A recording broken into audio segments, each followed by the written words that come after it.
Uy, honest question. Anong mararamdaman mo kung kumita ka ng 32 million in the last 3 years? Siguro sasabihin mo, syempre sobrang saya ko. Magre-resign na ako sa work pag ganyan. Or tutulong ako sa maraming tao.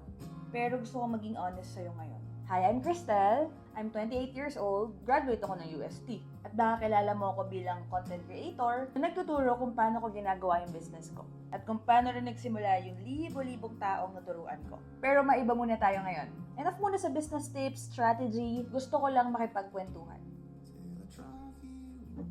Perfect combo. Habang tinitingnan ko kasi yung dashboard ko kanina, na-realize ko na umabot na pala ng 32 million yung total kinita ko dito sa business. At alam mo, hindi naman sa hindi ako grateful, pero wala akong naramdaman na sobrang overwhelming excitement. Pero din ko na-realize na may mga bagay pala na kapag paulit-ulit mong nagagawa, kahit gaano pa kalaki yung naging result or achievement mo, dadating sa point na magiging normal na lang siya.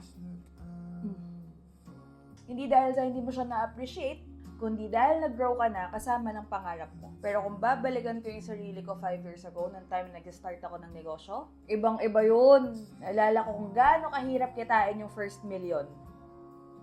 Kung ilang beses ako nagtanong sa sarili ko, if kaya ko ba talaga, tutuloy ba ako, ilang rejection, ilang iyak, sleepless nights. Daming araw na gusto ko na sumuko. Kaya before, kahit sobrang liit na progress, sobrang saya ko na. And now, kailangan ko talagang mag-pause para i-remind din yung sarili ko gaano kadami na yung na-achieve natin. At kung may gusto akong iwan sa'yo bago mo matapos tong video na to, huwag mong kainipan yung season mo na mabagal ka.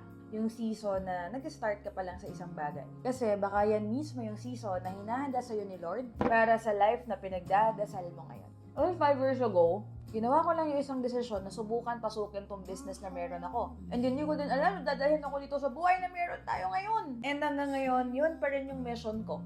Yung hindi lang ako yung kumita, hindi lang yung parents ko, hindi lang yung family ko, kundi magturo, mag-share ng opportunity sa mas maraming tao. Wala akong pinipili Basta willing kang matuto, willing kang mag-take action, gusto kitang tulungan. And yung prayer ko hanggang ngayon, Lord, gamitin mo lang ako. Kung may mababago mang buhay dahil sa kwento ko o negosyong sinishare ko, sapat na sa akin yun. Alam mo, ang daming tao nagsasabi na ang bata ko daw nakuha yung mga pangarap ko. Eh naniniwala ako na hindi yun doon nagtatapos. Hello, I'm only 28. Ang dami ko pang gustong ma-achieve. Ang dami ko pang gustong matutunan. Ang dami ko pang gustong mapuntahan. At higit sa lahat, ang dami ko pang gustong matulungan.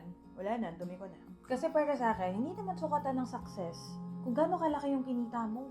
Mas importante yung kung ilang buhay yung na-touch mo habang umaangat ka. God doesn't bless us just to increase our standard of living. He blesses us so we can increase our standard of giving. Luke 12:48, to whom much is given, much will be required. And if you're still watching this maybe this is your sign. Hindi kita kilala, hindi ko alam kung ano yung pangarap mo. Pero alam ko na may gusto kang simulan. Huwag mo hintayin mawala yung takot. Simulan mo kahit takot ka. Kasi minsan yung buhay na pinagpipray mo, it's just one decision. One decision. Huwag mo kalimutan